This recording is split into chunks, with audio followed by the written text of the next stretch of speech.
have been in some decent films along the road, then there are obviously things that stand out about all of With a them. voice that feels like it was carved from the American West itself, Sam Elliott is more than a Hollywood legend. He's an institution. For decades, he's been the cowboy, the lawman, and the grizzled mentor whose on-screen presence feels less like a performance and more like a force of nature. He's the man who sounds like leather and whiskey, a perfect mix of John Wayne's swagger and your grandfather's hard-won wisdom. But who does an icon like Sam Elliott look up to? Who are the giants that this giant admires? We're about to find out. The names on his list reveal a kind of code, a philosophy of acting and life that connects Hollywood's golden age to today. He's always been drawn to actors who can say more with a look than most can with a whole speech. And his choices? They might just surprise you. They tell a story not just about favorite actors, but about the very soul of cinema.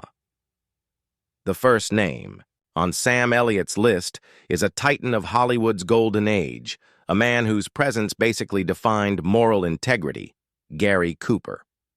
It's no surprise that Elliott, an actor who built his career on quiet conviction, feels a deep connection to Cooper. Long before Elliott ever put on a cowboy hat for the cameras, he was watching Gary Cooper live in one.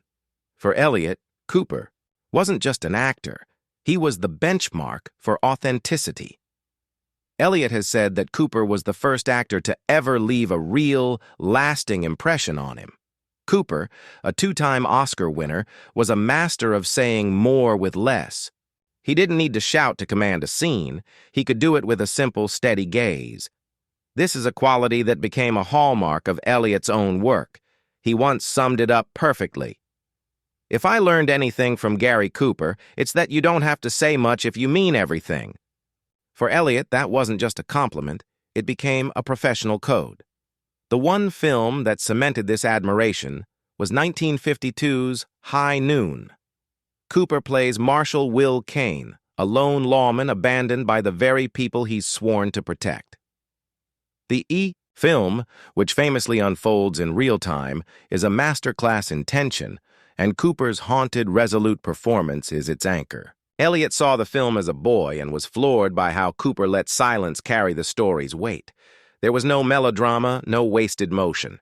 Cooper didn't act like a man under pressure, he simply was one. Elliott would later call it the performance. That taught me how to listen. Interestingly, not everyone was a fan. John Wayne famously called the film the most un-American thing I've ever seen, because he couldn't stand a marshal running around asking for help. But for Elliott, that's what made it so powerful. It was more honest, more human. Cooper's performance wasn't about being the toughest guy in the room. It was about being the only man willing to do the right thing, no matter the cost. It was the blueprint for the kind of actor Sam Elliott would become, passed down from the quiet, unshakable presence of Gary Cooper. Next up is an actor who seems to operate on a different plane altogether, a master of transformation who dissolves into his roles so completely he simply disappears. That's Daniel Day-Lewis. When talking about most actors, Elliott is his usual articulate self, but when he talks about Day-Lewis, even Sam Elliott seems at a loss for words. He once said, "That man doesn't do anything, he just vanishes." And that's the whole point. Throughout his career, Elliott has played men who are defined by their quiet, heavy, commanding presence. Day-Lewis takes that to another level.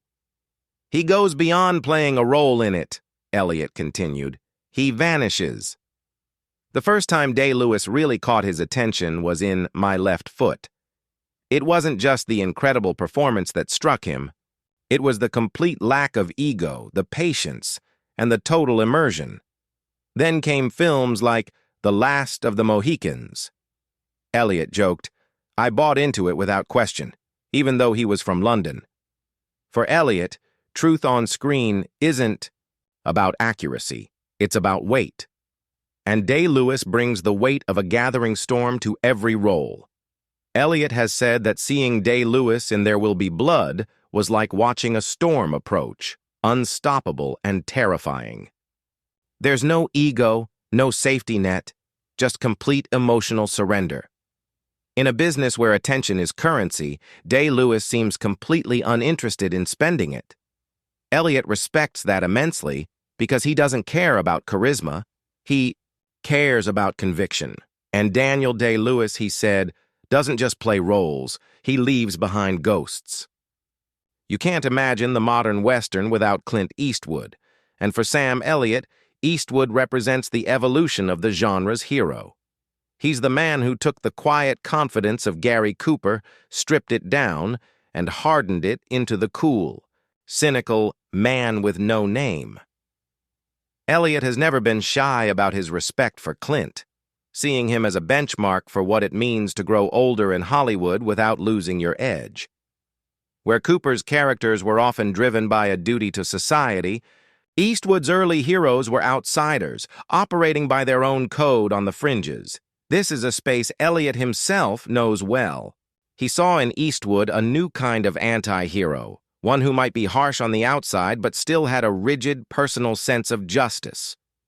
Eastwood's Dollars trilogy with Sergio Leone completely changed the game. The films were gritty, stylish, and morally ambiguous. Eastwood's power came from his stillness, his economy of movement, and that intense gaze.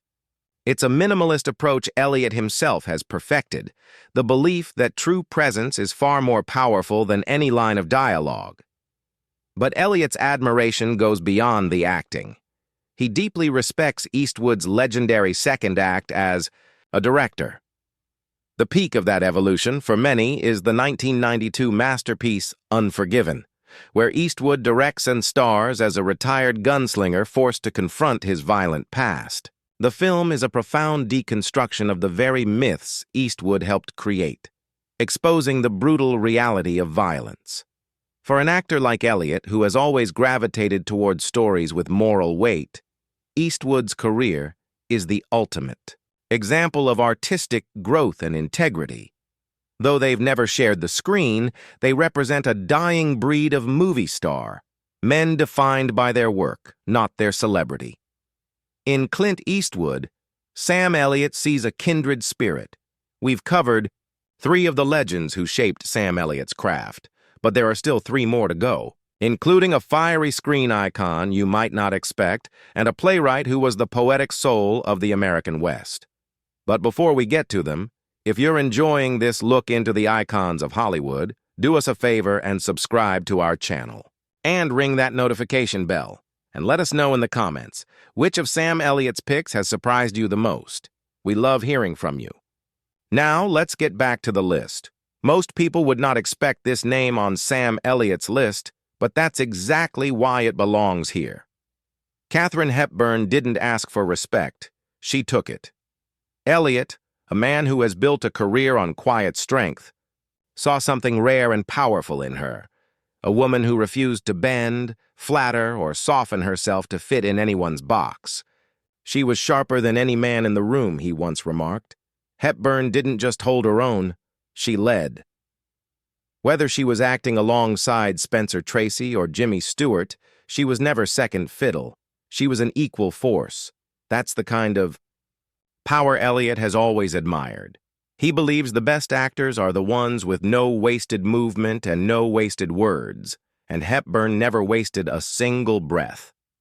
In films like The Philadelphia Story or On Golden Pond, she wielded dialogue like a weapon but never needed to shout. Elliott's admiration for her is both professional and personal. He once called her the toughest presence in soft packaging.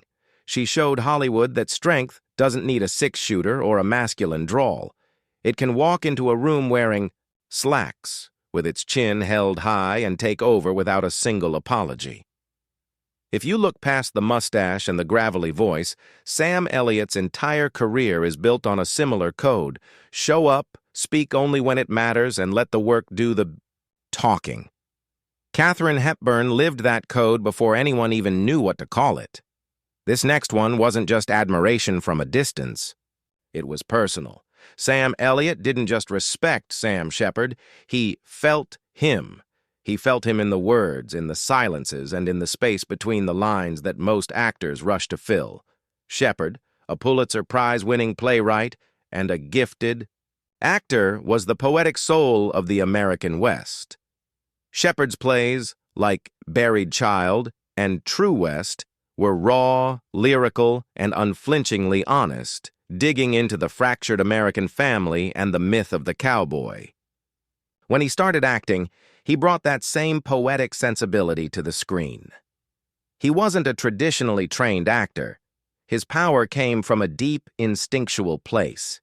He had a face that looked like it had lived 1,000 lives and a quiet, watchful presence.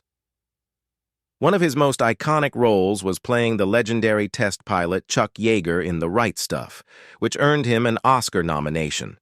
As Yeager, he was the epitome of quiet cool, a man of few words, much like the characters played by Cooper or Eastwood. His performance was a masterclass in minimalism. Elliott and Shepard were contemporaries, two artists circling the same themes of the American West from different angles. They both understood that the West was more than a place. It was a state of mind, a collection of myths where the past clashes with the present. Elliott has said of their connection, "We didn't have to talk much. We got it."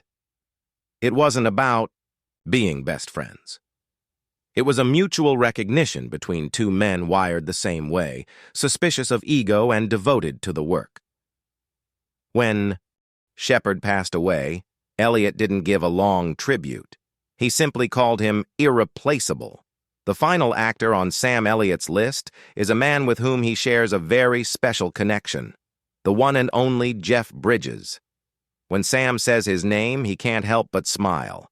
Because beyond the beard and the legend, Bridges brings one thing to the screen that Elliott values above all else: ease. Their on-screen and off-screen friendship, cemented in the cult classic The Big Lebowski, was less a beginning and more of a confirmation. Here were two actors with perfect timing, gravelly voices, and a complete lack of ego. It just worked. As Elliott put it, he doesn't chase the scene, he just lets it come. That philosophy is at the heart of Elliott's admiration. The actors he loves the most never had to try too hard. They didn't just perform, they carried something, a stillness, an authority, a quiet gravity that doesn't come from training, but from truth. Bridges embodies this. Whether he's a down-and-out bowler or an aging Oscar-winning country singer, there's an authenticity to his work that feels lived in and real. Their dynamic in The Big Lebowski is now legendary, two sides of the same cool, weathered coin. Off-screen, they shared long conversations and a genuine friendship built on that mutual respect. While some reports mentioned a quiet fracturing after Bridges' Oscar win, the foundation of their respect seems to be that shared code. Show up, do the work, and don't make a lot of noise about it. Jeff Bridges proves you don't need to be loud to leave a mark. You just have to be real.